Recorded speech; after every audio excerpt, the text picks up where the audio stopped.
কয়েকটি গ্যাসের পরিচিতি এই অধ্যায়ের পড়া নিয়ে ক্লাস 8-এর আজকের ক্লাস শুরু করব। তো আজকে পড়ানো শুরু করার আগে ক্লাস 8-এর ছাত্রদের উদ্দেশ্যে একটা কথা বলে রাখি।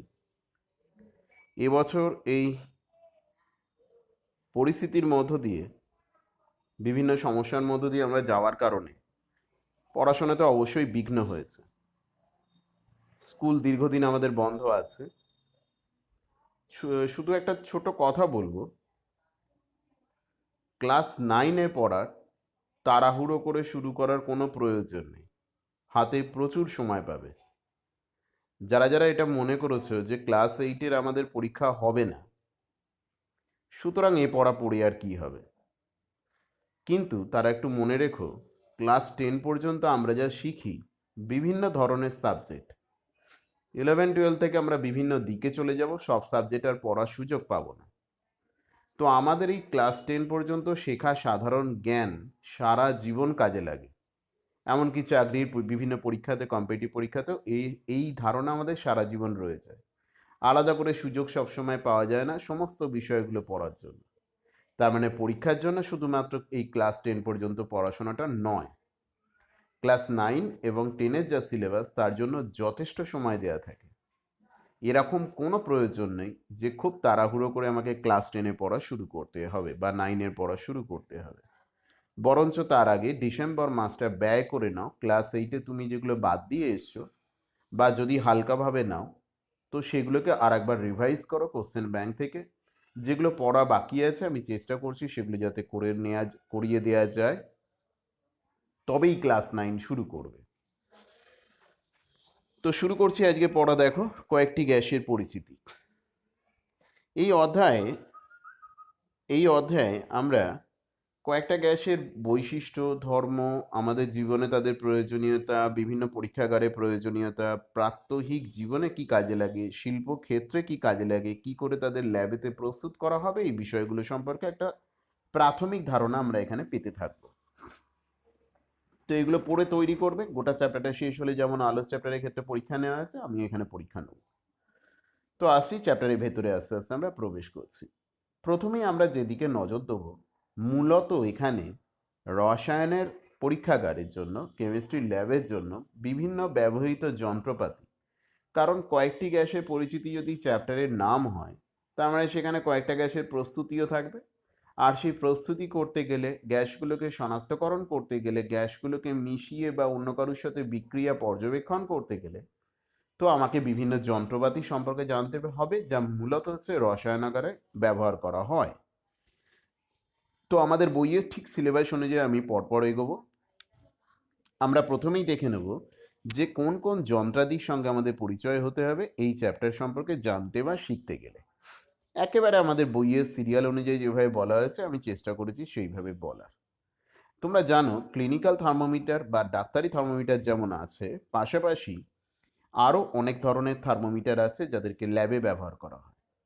আমরা জানি সাধারণত আমরা থার্মোমিটারে পারদ ব্যবহার করি, কিন্তু পারদ ছাড়াও ব্রোমিন, অ্যানিলিন এরম বিভিন্ন তরল পদার্থকেও ব্যবহার করা হয়।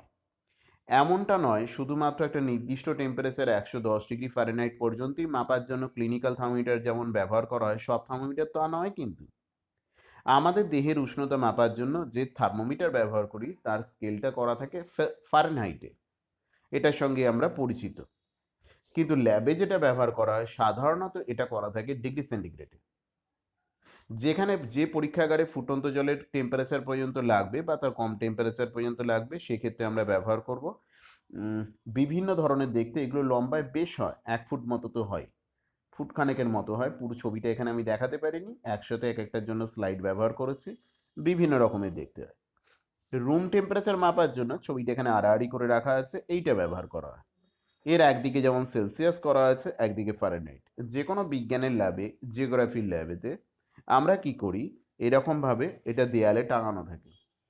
এমন অনেক পরীক্ষা রয়েছে যার জন্য ওই দিনের ঘরের তাপমাত্রা কত জানা দরকার। তো এই ধরনের থার্মোমিটারের সাহায্যে আমরা ঘরের তাপমাত্রা জানতে পারি। যেগুলোর ভেতরে দেখবে লাল রঙের তরল দেয়া আছে, সেগুলো জানবে কি ব্যবহার করা হয়েছে, সেগুলোতে ব্রোমিন ব্যবহার করা হয়েছে। এখানে খুব একটা আলাদা করে দেখাতে পারিনি, আর এটা হচ্ছে বর্তমানকালে ডিজিটাল থার্মোমিটার, যা ল্যাবেতে ব্যবহার করা হয়। এর এই প্রান্তটা, এই দণ্ডটা পুরোটা এই পর্যন্ত, সেটা ওই যে মাধ্যমটার আমি উষ্ণতা জানতে চাইছি, তরল হলে তরল, গ্যাসীয় হলে গ্যাসীয়, তার মধ্যে প্রবেশ করানো হয় এবং ডিজিটালি এখানে ওর টেম্পারেচারটা প্রদর্শিত হয়। এরপরে যে বিষয়টার দিকে আমরা নজর দেবো, আমাদের প্রতিদিনের জীবনের সাথে সাথে ল্যাবে অত্যন্ত গুরুত্বপূর্ণ ভূমিকা পালন করে। যদিও এটা ফিজিক্সের ল্যাবে খুব বেশি ব্যবহার করা হয়, কেমিস্ট্রি কোনো কোনো পরীক্ষার জন্য এটা প্রয়োজন হয়, যেমন জলের তড়িৎ বিশ্লেষণ। এটা করার জন্য লাগে, এর নাম কি, তড়িৎ কোষ। এটা এসি হয়, এটা ডিসি হয়। আমরা এখানে মূলত ডিসি নিয়েই কথা বলছি। কি করে চিনবো এসি না ডিসি? ডিসি হলে দেখতে পাবে এখানে কি থাকবে, প্লাস থাকবে, অন্যদিকে একটা মাইনাস চিহ্ন দেওয়া থাকবে। আমরা যে সেলগুলো ব্যবহার করি ঘড়িতে, রেডিওতে, এইগুলো সবই হচ্ছে ড্রাই সেল। সেল বলে, ব্যাটারি বলে না কিন্তু। এরকম দু তিনটে সেলকে একটার নেগেটিভের সঙ্গে পরেরটার পজিটিভ যোগ করে যে কম্বিনেশন তৈরি হয়, সেটাকে বলা হয় ব্যাটারি বলে। তো একটা সিঙ্গেলকে কি বলে, ইলেকট্রিক সেল বলে। ঠিক তেমনই এখানে কি করা হয়েছে, এখানেও ডিসি সেল, এটা হচ্ছে তোমার, এটা কিন্তু ড্রাই সেল নয়, এটা অ্যাসিড যুক্ত কোষ। যাদের বাড়িতে ইনভার্টার আছে তারা জানো, তাদের নিয়ম মতো, যদিও এখন তার অপশান চেঞ্জ হয়ে গেছে, জল মিশিয়ে অ্যাসিডের গাঢ়ত্ব বা আপেক্ষিক গুরুত্বকে নিয়ন্ত্রণ করতে হয়। ওর মধ্যে কি দেওয়া থাকে, গাঢ় সালফিউরিক অ্যাসিড আর লেডের পাত বা সীসের পাত ঝোলানো থাকে, সীসার পাত ঝোলানো থাকে। তো এর সমন্বয় তৈরি হয় হচ্ছে এই ধরনের কোষগুলো, যেগুলো ল্যাবেতে মূলত ব্যবহার করা হয়। আর প্রতিদিনের জীবনে আমরা মূলত ব্যবহার করি ড্রাই সেলগুলো। এছাড়াও প্রচুর প্রচুর ধরনের সেল আছে যা আমরা ব্যবহার করে থাকি। এর আগের দুটো সেলই কিন্তু এগুলো হচ্ছে নন রিচার্জেবল, কিন্তু এখানে যেগুলো দেখানো আছে সবই হচ্ছে রিচার্জেবল। এইগুলো তো সাধারণত আমাদের মোবাইলে থাকে, লিথিয়াম আয়ন ব্যাটারি। এখানে দেয়া আছে এটা কত ভোল্টেজ ম্যাক্সিমাম দিতে পারে, কত মিলি অ্যাম্পিয়ার আওয়ার দিতে পারে। তোমরা জানো কম বেশি প্রত্যেকে এগুলোর সঙ্গে অভ্যস্ত এখনকার দিনের ছেলেমেয়েরা, যে 5000 মিলি অ্যাম্পিয়ার আওয়ার কম বেশি সমস্ত কোম্পানি তার মোবাইল কোম্পানিতে দিয়ে দিচ্ছে। এটার মানে কি, মিলি অ্যাম্পিয়ার হচ্ছে কারেন্টের একক, মিলি অ্যাম্পিয়ার, অ্যাম্পিয়ার কারেন্টের একক, তার ছোট একক হচ্ছে milliampere. H for hour, তার মানে কত মিলি অ্যাম্পিয়ার কারেন্ট কত ঘন্টা ধরে দিতে পারবে সার্কিটের মধ্যে, সেই গুণফলটা হচ্ছে 5000। যদি যদি তোমার 10 মিলি অ্যাম্পিয়ার কারেন্ট দেয় তাহলে 500 ঘন্টা দিতে পারবে। এটা একটা এক্সাম্পল হিসেবে বললাম।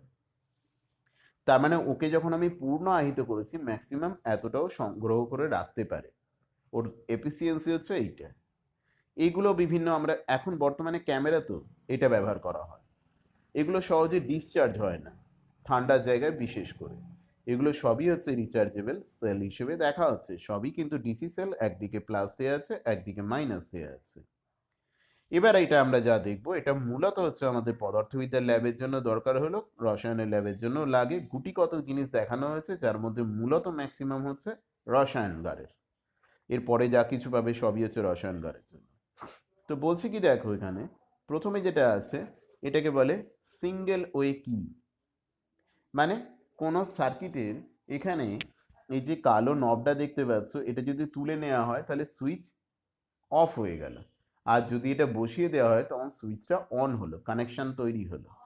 এইখানে তার যোগ করা থাকে, এখানে তার যোগ করা থাকে। তাহলে এটাকে যদি আমি অফ করে দিই, তুলে নেওয়া হয়, তখন এটা বর্তনীটা খোলা রইল, কোনো তড়িৎ প্রবাহ হবে না। এখানে কি করা হচ্ছে, টু ওয়ে সুইচ, এটা দুখানা চাবি একসাথে ব্যবস্থা করা আছে। এখানে তার লাগানো যেতে পারে, এখানে তার লাগানো যেতে পারে, এখানে তার লাগানো যেতে পারে। এই সুইচগুলোর সঙ্গে আমরা কম কম বেশি পরিচিত। বিভিন্ন অ্যাম্পিয়ারের, কত ওয়াটেজের ইনস্ট্রুমেন্ট ব্যবহার করছে, যেমন হচ্ছে গিজার, ভালো মিউজিক্যাল ইনস্ট্রুমেন্ট। এই সমস্তগুলো ব্যবহার করতে গেলে, মাইক্রো ওভেন, আমাকে কি ব্যবহার করতে হবে, ফ্রিজ। তো এগুলো ব্যবহার করার জন্য আমাকে কি করতে হবে, যে কোনো অ্যাম্পিয়ারের ফিউজ ব্যবহার করা যাবে না। ফিউজের মধ্যে যে তার থাকে সেটা গলে যাবে বা উড়ে যাবে সঙ্গে সঙ্গে। তো ওই যন্ত্রটা কত অ্যাম্পিয়ার চাইছে সে অনুযায়ী ঠিক মতো ফিউজে ব্যবহার করতে হবে, বিভিন্ন অ্যাম্পিয়ারের ফিউজ হয়। তো এই ফিউজগুলো কম বেশি আমাদের বাড়িতে বেশি ব্যবহার করা হয়। পরীক্ষাগারে বিভিন্ন ইনস্ট্রুমেন্ট তৈরি করতে বা বিভিন্ন খেলনার জিনিস তৈরি করতে, ছোট ছোট সার্কিট তৈরি করতে আমরা যেটা ব্যবহার করি সেটা হচ্ছে মূলত এইগুলো ব্যবহার করি। কোনটা, এগুলো হচ্ছে সিঙ্গেল কি, এগুলো সবই হচ্ছে অন অফ সুইচ। ম্যাক্সিমাম। এটাকে পট হিসেবে ব্যবহার করা যেতে পারে, এটাও সুইচ, এগুলো সব সুইচ হিসেবেই ব্যবহার করা হয়েছে। অন অফ সুইচ, অন করলে চালু হয়ে গেল, অফ করে দিলে বন্ধ হচ্ছে। তো এখানে বিভিন্ন ধরনের সুইচের সঙ্গে আমরা পরিচিত হলাম। এরপরে আমাদের বইতে যেমন বলা হয়েছে বাল্ব, এর বোধহয় একটা ইতিহাস তৈরি হয়ে যাবে কিভাবে বাল্বের একেবারে আদি যুগ থেকে পরিবর্তন হতে হতে আজকের অত্যাধুনিক বাল্বগুলো আমরা পেয়েছি। আমাদের ছোটবেলাতে শুধুমাত্র ফিলামেন্ট দেওয়া বাল্বগুলোই দেখে এসেছি, যাতে ইলেকট্রিকের খরচ অনেক বেশি হতো।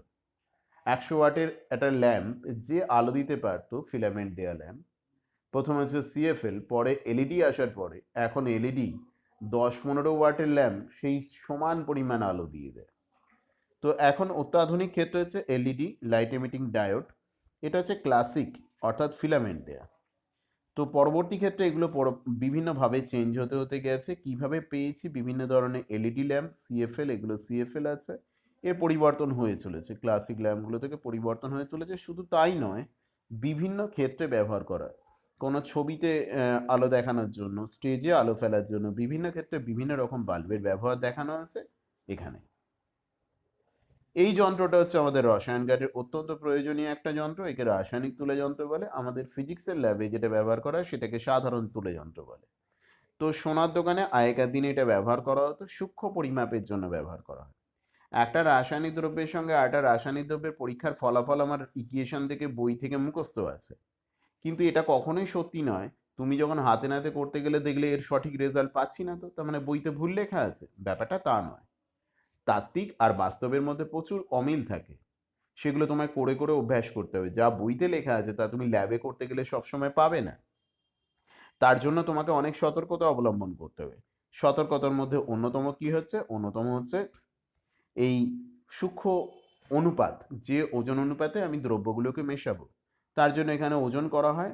বাম পাত্রে বস্তু, ডান পাত্রে বাটখারা রাখা হয়, যেটা আমাদের বাস্তবের জীবনের সঙ্গে পুরো উল্টো। এখানে এগুলো হচ্ছে কি ওজন বাক্সের মধ্যে রাখা আছে। তোমরা নাইনে উঠলে জানতে পারবে, এখানে 5:2:2:1 অনুপাতে বিভিন্ন বাটখারাগুলো রাখা আছে। এর সাহায্যে 1 কেজি 2 কেজি মাপা যায় না, এটা নির্দিষ্ট কম ওজন পর্যন্তই মাপা যেতে পারে, তার বেশি কখনোই না। কিন্তু সূক্ষ্ম ওজন 10 মিলিগ্রাম বা তার কম পর্যন্ত মাপতে পারি। রাইডার থাকে, রাইডারের সাহায্যে অত্যন্ত সূক্ষ্ম পরিমাপের জন্য এটাকে ব্যবহার করা হয়। এর নাম রাসায়নিক তুলাযন্ত্র। কাঁচের বাক্স দিয়ে ঘিরে রাখা হয়েছে যাতে ধুলো পড়ে ওজনের পরিবর্তন না ঘটাতে পারে। এরপরে আমাদের রসায়নগারের অন্যতম একটা গুরুত্বপূর্ণ ইনস্ট্রুমেন্ট হলো ক্ল্যাম্প এবং স্ট্যান্ড। অনেক সময় বিভিন্ন যন্ত্রাদিকে সরাসরি দাঁড় করিয়ে রাখতে হয় লম্বভাবে টেবিলের উপর। সেটাকে আমি হাত দিয়ে করে রাখবো? আমাকে একাই যদি গোটা পরীক্ষাটা করতে হয়, আমি যদি একটা হাত ওখানেই ব্যস্ত রেখে দিই, তাহলে আমি বাকি কাজ করব কি করে? এই জন্য এরকম স্ট্যান্ডের ওপর, এই পাটাতনের ওপর এরকম স্ট্যান্ড আছে, এই পুরোটা হলো স্ট্যান্ড, এই পুরো প্যাটার্নটা। তার সঙ্গে ক্ল্যাম্পের সাহায্যে এরকম কাঁচের বা প্লাস্টিকের কোনো যন্ত্রাদিকে লম্বভাবে একেবারে দাঁড় করিয়ে রাখা যেতে পারে। তো এই হলো ক্ল্যাম্প এবং স্ট্যান্ড। এরপরে আমরা দেখি এমন কিছু কিছু পরীক্ষা থাকে যেখানে কিনা রাসায়নিক দ্রব্যগুলোকে তাপ প্রয়োগ করতে হয়। তাপ প্রয়োগ করলে তবে তাদের মধ্যে বিক্রিয়া সংঘটিত হয়, অন্যথায় কিন্তু হয় না। যেমন পটাশিয়াম ক্লোরেট, একে যদি উত্তপ্ত করি, শুধু উত্তপ্ত করলে প্রায় বেশ উচ্চ উষ্ণতায়, আর এমনি যদি উত্তপ্ত করা হয় ম্যাঙ্গানিজ ডাইঅক্সাইড চূর্ণের সঙ্গে কালো বর্ণে, তাহলে মোটামুটি 200 থেকে 250 ডিগ্রি সেন্টিগ্রেড উষ্ণতায় কি করা যেতে পারে, পটাশিয়াম ক্লোরেট থেকে উত্তাপনের ফলে অক্সিজেন উৎপন্ন হয়। তো এমন অনেক রাসায়নিক বিক্রিয়া আছে যেখানে কিনা প্রয়োজন হয় তাপের। তো এই তাপের উৎস কি? এখন মূলত গ্যাস বার্নার ব্যবহার করা হয়। আগে যেগুলো এই গ্যাস বার্নার বা বুনসেন বার্নার, আর আগে যেটা করা হতো যেখানে গ্যাসের ব্যবস্থা নেই, সেখানে হচ্ছে এই বিভিন্ন ধরনের স্পিরিট বা অ্যালকোহল ব্যবহার করে, সলতে মতো রয়েছে, তার সাহায্যে আমরা এটা করতাম। তো এখানে সময় বেশি লাগে, এতে দ্রুত সময় করা যেতে পারে, তবে সতর্কতা অনেক বেশি এখানে দরকার, গ্যাস লিক যাতে না করে এবং হয়ে গেলে যাতে বন্ধ করা হয়। তাহলে এই হলো বুনসেন বার্নার। এরপরে আমরা দেখব বিভিন্ন কাঁচের যন্ত্রাদি, পাত্র বিশেষ বলা ভালো। তো সবগুলো আমাদের এখানে বলা হয় না, বইতে কিছু কিছু বলা আছে, তার কিছু কিছু আমি ছুঁয়ে যাচ্ছি, প্রত্যেকটার নাম দেয়া আছে দেখবে। বলছে সরু কাঁচের লম্বা ড্রপার থাকে, এমন কিছু কিছু রাসায়নিক দ্রব্য থাকে যেটা সেটা হাতে পড়লে ক্ষতি করতে পারে। এই ড্রপারগুলো কি হবে, এই মাথাগুলোকে চাপ দিলেই এই ড্রপারের মধ্যে বায়ুশূন্য স্থানের মধ্যে প্রবেশ করবে কে, বায়ুশূন্য স্থানের মধ্যে প্রবেশ করবে ওই তরল পদার্থটা। ড্রপার এরকমও হতে পারে, একে বিন্দুপাতি ফানেলের মতো আমি দেখতে পাই। এটাও হচ্ছে ড্রপ করে পড়ছে, ড্রপিং লিকুইড ফোঁটা ফোঁটা করে পড়ার জন্য। এটা একটা গ্যাস জার, যার মধ্যে কোনো গ্যাসকে অথবা কোনো তরলকে আমি আবদ্ধ অবস্থায় রাখতে পারি। এটাও গ্যাস জার, মূলত এটা তরল রাখার জন্য মুখটা বন্ধ করা আছে বলে বাতাসের থেকে ভারী গ্যাসগুলোকে এর মধ্যে খোলা অবস্থাতেও রেখে দেওয়া যেতে পারে। এটা হচ্ছে বিকার, এটা কখনো কখনো এর গায়েতে স্কেলিং করা থাকে, যার সাহায্যে তরলের আয়তন আমরা পরিমাপ করতে পারি, বিক্রিয়ক পদার্থগুলো পরিমাপ করা যেতে পারে। সবগুলো আমি বলছি না, যেগুলো আমাদের এখানে বেশি গুরুত্বপূর্ণ সেগুলোই বলছি। গোলতল ফ্লাক্স, নিচের অংশটা গোলকাকার বা গোলকের মতো দেখতে, ওপরটা হচ্ছে সরু গলা। এটা প্রায় একই রকম, ফ্ল্যাট টাইপের কিছুটা। এটা হচ্ছে গোলতল, নিচেটা গোলকের মতো। এটা হচ্ছে শুধু ফ্লাক্স হিসেবে দেখা হচ্ছে, এটা কনিক্যাল ফ্লাক্স। এটার সাহায্য কখনো কখনো মাপা যেতে পারে, রাসায়নিক দ্রব্যাদিকে পরিমাপ করে ব্যবহার করা হয়। এটা হচ্ছে টেস্ট টিউব, সরু টেস্ট টিউব, একটু মোটা টেস্ট টিউব। এটা হচ্ছে ইউটিউব, এটাও একটা ইউটিউব ব্যবহার করা হয়েছে, এখানে সঙ্গে নির্গম নল ব্যবহার করা হয়েছে। এখানেও সাইডে গোলতল ফ্লাক্সের সঙ্গে নির্গম নল ব্যবহার করা হয়েছে। এটাকে দেখানো হয়েছে সাকশন ফ্লাক্স, মানে এর সঙ্গে পাম্প যোগ করে দিলে এই পাত্রটা পুরোপুরি বন্ধ থাকলে ভেতরে গ্যাসকে বার করে নিয়ে চলে আসা যাবে। এটা হচ্ছে লিবিগের শীতক, কোনো কোনো গ্যাস বা দ্রব্যাদি উৎপন্ন হওয়ার পরে, রাসায়নিক বিক্রিয়া উৎপন্ন হওয়ার পরে তাকে শীতল করে তরল অবস্থায় সংগ্রহ করা হয়। সেক্ষেত্রে যেমন আমরা আইস জ্যাকেট ব্যবহার করি, অনেকটা এই জ্যাকেটের মতো এই দ্রব্যটি ব্যবহার করা হয়, যে এই উৎপন্ন গ্যাসীয় বা বাষ্প আকারে থাকা রাসায়নিক দ্রব্যকে তরলে পরিণত করে। এটা হচ্ছে তরলের আয়তন মাপার জন্য উৎকৃষ্ট যন্ত্র ব্যবস্থা হিসেবে দেখা যেতে পারে, মেজারিং সিলিন্ডার বলা আছে। আর এটা হচ্ছে অ্যাসিড বুরেট, যার সাহায্যে অ্যাসিড সংগ্রহ করে কতটা কার মধ্যে ফেলা হলো সেটা পরিমাপ করা যায় অত্যন্ত সহজে। যতটা সম্ভব পরিচয় করে রেখো।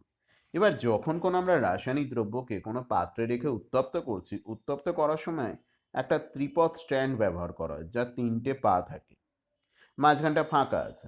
এবার সেই ত্রিপদ স্ট্যান্ডের এখানে নিচে কে থাকবে, এখানে নিচে তোমার গ্যাস বার্নার, এটা তাপের চিহ্ন, তাকে উত্তপ্ত করা হচ্ছে গ্যাস বার্নার দিয়ে। কিন্তু তাপটা যাতে চারদিকে সমানভাবে ছড়িয়ে পড়ে, কোনো একটা জায়গায় না জমে, পাত্রে ক্ষতি না করে, ফাটিয়ে না দিয়ে, সমভাবে যাতে চারদিকে ছড়িয়ে পড়ে, তার ফলে পাত্রের সর্বত্র সমপরিমাণে প্রসারণ হবে, কোথাও ক্র্যাক হবে না। তার ফলে কি হবে, এখানে কি ব্যবহার করা হয়? তাপের সুপরিবাহী সাধারণত তামার তারজালি ব্যবহার করা হয়। যদিও আমরা খুব একটা তামার তারজালি ব্যবহার করি না, জানলায় যে তারজালিগুলো ব্যবহার করি সেগুলোই মূলত ব্যবহার করা হয়। মোট কথা ধাতব তারজালি। এ কি করে, একটা জায়গায় প্রবেশ করা তাপটাকে তাপের সুপরিবাহী বলে চারদিকে খুব দ্রুত ছড়িয়ে দেয়, তাহলে সর্বত্র সমভাবে তাপটা ছড়িয়ে পড়তে সাহায্য পায়। এখানে আরো কিছু অংশ দেখানো হয়েছে। এটা হচ্ছে একটা মেজারিং সিলিন্ডার, এটাকে সিরিঞ্জ বলা হচ্ছে। এর মধ্যে বুরেট আছে, পিপেট আছে। এটা হচ্ছে বুরেট, এটা হচ্ছে পিপেট। বুরেটটাকে স্ট্যান্ডার্ড ক্ল্যাম্পের সাহায্যে আটকানো থাকে, এতেও গায়ে স্কেল কাটা আছে, এর গায়েতেও স্কেলিং করা থাকে। এটাকে পিপেট বলে। এর মাথাটা বুড়ো আঙুল দিয়ে চেপে কোনো তরলের মধ্যে ঢোকালে সমুচ্চশীলতা ধর্মের কারণে এর মধ্যে অটোমেটিক তরল প্রবেশ করবে। এবার এই মাথাটা যদি বুড়ো আঙুল দিয়ে চেপে আনি, এই মুখ দিয়ে বায়ুচাপের কারণে কিচ্ছু তরল বেরিয়ে আসবে না, এই মুখটাও খোলা।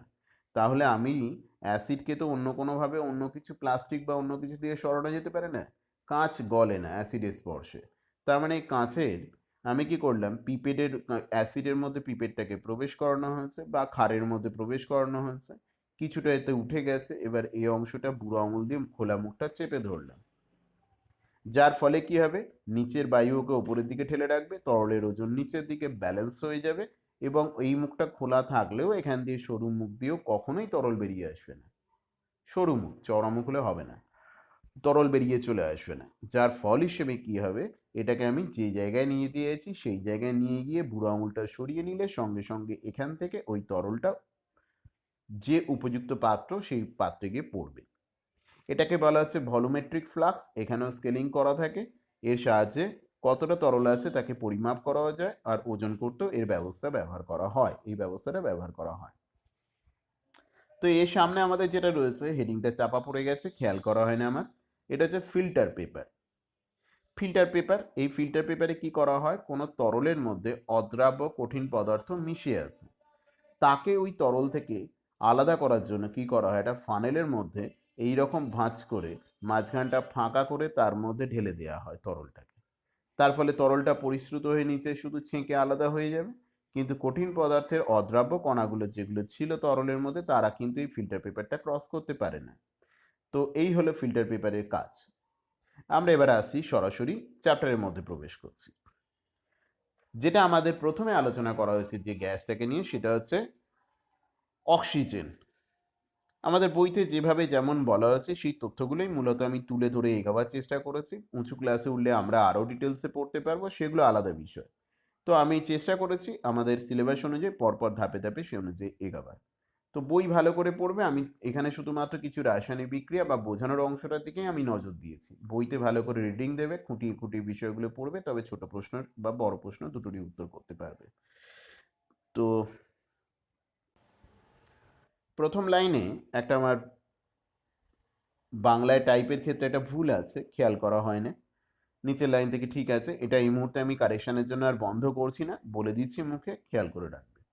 বলছে মোটামুটি বিজ্ঞানের গবেষণা বলছে যে আমাদের বিগ ব্যাং ঘটনা ঘটার পরে পৃথিবীর সৃষ্টি হয়েছে প্রায় আনুমানিক 450 কোটি বছর আগে। যে বিগ ব্যাং আমরা বলে থাকি কি, গোটা ব্রহ্মাণ্ডের সৃষ্টির সঙ্গে সঙ্গে যে বিগ ব্যাং এর মাধ্যমেই সময় মাপা শুরু হয়েছে। এরও বলছে প্রায় 100 কোটি বছর পরে পৃথিবীতে প্রাণের আবির্ভাব ঘটে। সে প্রাণ বলতে আজকের মতো উদ্ভিদ বা প্রাণী নয়, চোখে পড়বে না এমন জীবাণু, ভাইরাস, ব্যাকটেরিয়া এরা। তখন পৃথিবীতে অক্সিজেনের পরিমাণ কিন্তু খুব কম ছিল। তো তারপরে কি হলো, তারও 100 বছর পরে প্রায়, মানে আজ থেকে মোটামুটি 250 কোটি বছর আগে পৃথিবীতে এক ধরনের অবায়ুজীবী জীবাণুর সৃষ্টি হয়। এরা সূর্যের আলোর সাহায্যে জলকে ভেঙে অক্সিজেন তৈরি করতে পারতো। আমরা জানি জলের মধ্যে 2H2O সমান 2H2+O2 এইভাবে ভাঙতে পারে। এটা অনেক উপায়ে ভাঙা যেতে পারে, সহজে কিন্তু ভাঙা যায় না। তো এদের ক্ষমতা ছিল সেইটা। এই ব্যাকটেরিয়াগুলোকে কি বলা হয়েছিল, এদের নাম ছিল সায়ানোব্যাকটেরিয়া। এর ফলে কি হলো, এদের সাহায্যে পৃথিবীতে আস্তে আস্তে জল ভেঙে এই অক্সিজেন উৎপাদন হওয়ার কারণে ধীরে ধীরে কি হলো, পৃথিবীতে অক্সিজেনের পরিমাণ বাড়তে থাকলো। আমরা জানি যে কোনো জীবের বেঁচে থাকার অন্যতম মূল উপাদান হচ্ছে এই অক্সিজেন। তার ফলে পৃথিবীতে কিসের সৃষ্টি হলো, অনুকূল পরিস্থিতি সৃষ্টি হলো প্রাণ সঞ্চার হবার, আরো বেশি পরিমাণে প্রাণের বৃদ্ধি পাবার। তখন কি হলো, এটাও খেয়াল করবে, এই দুটো দুঃখিত আমি কারেকশন করা হয়নি। তো সবুজ শৈবাল ও অন্যান্য উদ্ভিদের কি হয়েছে, বাড়বৃদ্ধি শুরু হলো এই সময়ের পর থেকে। সায়ানোব্যাকটেরিয়া আবির্ভাবের পর থেকেই পৃথিবীতে মূলত আবির্ভাব ঘটে সবুজ শৈবাল ও অন্যান্য উদ্ভিদের। তো এরপরে দেখি কি বলা হচ্ছে, অক্সিজেন থাকার সুবিধে কি। অক্সিজেন থাকার সুবিধা হচ্ছে উদ্ভিদ যে খাদ্য তৈরি করে সেই খাদ্যতে আমরা দেখতে পাচ্ছি, উদ্ভিদ যে খাদ্য তৈরি করে, বাংলা ইংলিশ টাইপের ক্ষেত্রে কয়েকটা ছোটোখাটো সমস্যা রয়েছে, এগুলো একটু অ্যাডজাস্ট করে নেবে। যে গ্লুকোজ জাতীয় খাদ্য সূর্যালোকের উপস্থিতিতে ক্লোরোফিলের সাহায্যে তৈরি করে, তা মূলত হচ্ছে গ্লুকোজ জাতীয় শর্করা জাতীয় খাদ্য, যার নাম হচ্ছে গ্লুকোজ। অক্সিজেনের অনুপস্থিতিতে যে শক্তি পাওয়া যায় এই গ্লুকোজকে ভেঙে, সেই শক্তির পরিমাণ কিন্তু এমন কিছু বেশি হয় না।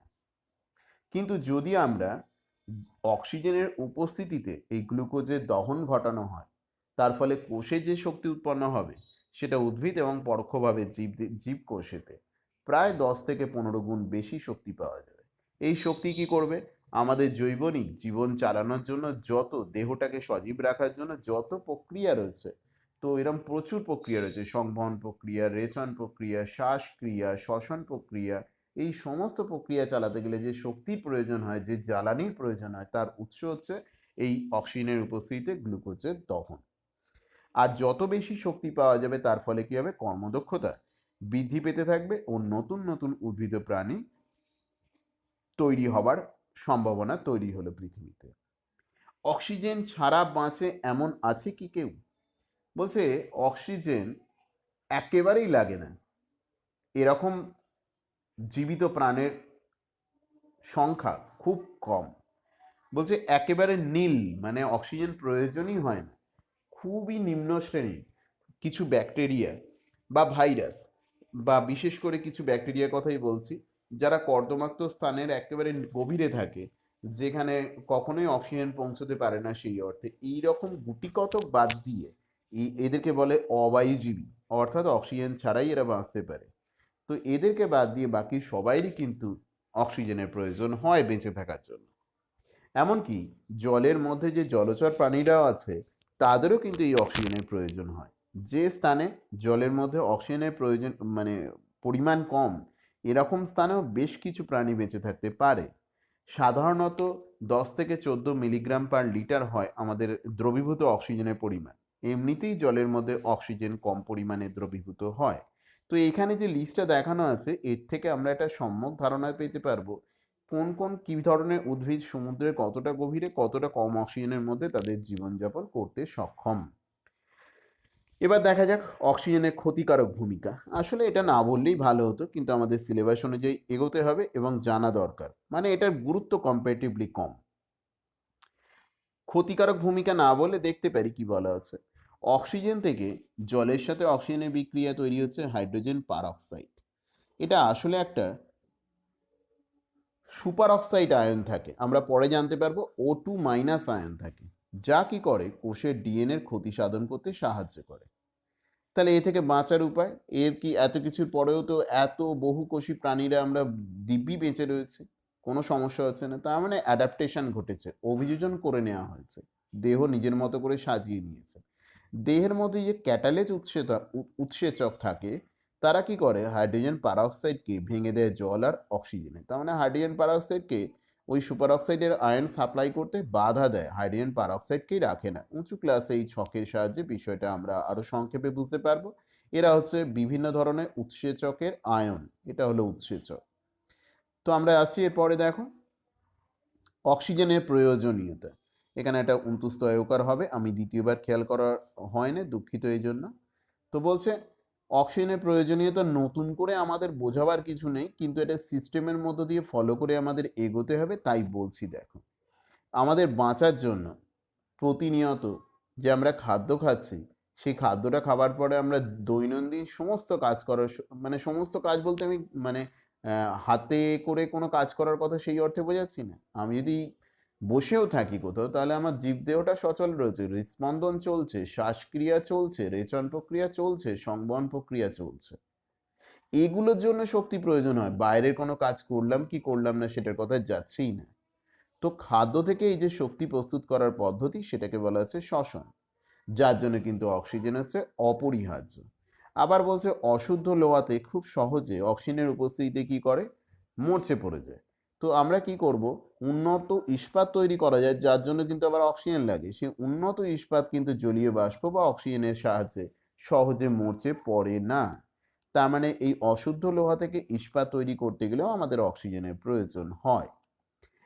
এমন প্রচুর রাসায়নিক যৌগ রয়েছে, যাদের অন্যতম উপাদান হচ্ছে অক্সিজেন। গুটি কতকের নাম আমি এখানে দেখিয়েছি, তোমরা এতদিনে 7, 8 বা 6 থেকে শুনেছো, এরকম প্রচুর রয়েছে, সবাইকে তুলে ধরতে পারিনি। Magnesium hydroxide, dinitrogen tetroxide, ammonium hydroxide, potassium hydroxide, diphosphorus trioxide, P2O3 বলা আছে। আমি পরিচিতগুলোর নাম ছুঁয়ে ছুঁয়ে যাচ্ছি। দেখো, যেমন হচ্ছে এখানে টিনের হাইড্রোক্সাইড, যেখানে টিনের যোজ্যতা হচ্ছে এসএন এর যোজ্যতা হচ্ছে 4, এসএন এর যোজ্যতা 2ও হতে পারে। ক্রোমিয়াম হাইড্রোক্সাইড, মার্কারি অক্সাইড, এগুলো হচ্ছে যোজ্যতার লেভেলটা উল্লেখ করা হয়েছে। এরা হচ্ছে বহুযোজী, একাধিক যোজ্যতা দেখতে পাওয়া যায় এক একটা যৌগের মধ্যে। ফসফরাস পেন্টাঅক্সাইড, এটা P2O5 দিয়েও আমরা আনুপাতিক আকারে লিখে থাকি। ক্যালসিয়াম অক্সাইড, যেটাকে পোড়াচুন বলে। কপার অক্সাইড, কপারের দুটো যোজ্যতা হয় 1 আর 2, এখানে 1 আছে মানে এটা কিউপ্রাস হিসেবে হবে, কপারের 1 অক্সিজেনের 2, তাই এই সংকেতটা আনা হয়েছে। সিইউও হচ্ছে কিউপ্রিক অক্সাইড, এখানে সিইউও বলা নেই। তার মানে অক্সিজেন না থাকলে এই কোনো যৌগগুলো তৈরি করা হতো না, যে যৌগগুলো দিয়ে আমরা প্রতিদিনের প্রয়োজনীয় প্রচুর উপাদান তৈরি করে থাকি। যত উঁচু ক্লাসে তোমরা কেমিস্ট্রি পড়বে জানতে পারবে। এখানে বিভিন্ন জৈব পদার্থের কথা বলা আছে, অ্যালকেন আছে, ইথার আছে, অ্যালডিহাইড আছে, কিটন আছে, অ্যালকোহল আছে। ওষুধ তৈরি থেকে শিল্প, সবকিছুর মধ্যে এদের গুরুত্ব অপরিসীম। আরো কিছু কমন যৌগ দেখে পদার্থ দেখে রাখো। জল, তারপরে হচ্ছে বেকিং সোডা, এখানে শুধুমাত্র যাদের মধ্যে অক্সিজেনটা রয়েছে আমি তাদের কথাই উল্লেখ করছি। Acetic acid, NaOCl, sodium hypochlorite, যেটা আজকের দিনে খুব বেশি চলছে, ব্যবহার করা হচ্ছে। মিউরিয়েটিক অ্যাসিড, অর্থাৎ লঘু HCl। লঘু HClটা যদিও অক্সিজেন ঘটিত নয়। তো এইখানে বেশ কিছু অক্সিজেন ঘটিত বাদেও আছে, সেগুলোকে দেখবে না। তো জলীয় দ্রবণের জন্য জলে দ্রবীভূত অক্সিজেন তো লাগেই, বাদ বাকি যেগুলোর মধ্যে অক্সিজেন অপরিহার্য, তো এই পদার্থগুলো অক্সিজেন ছাড়া কখনো প্রস্তুত করা সম্ভব নয়। এদের অন্যতম উপাদানই হচ্ছে অক্সিজেন। আমরা এরপরে চলে আসবো অক্সিজেনের ভৌত ধর্ম।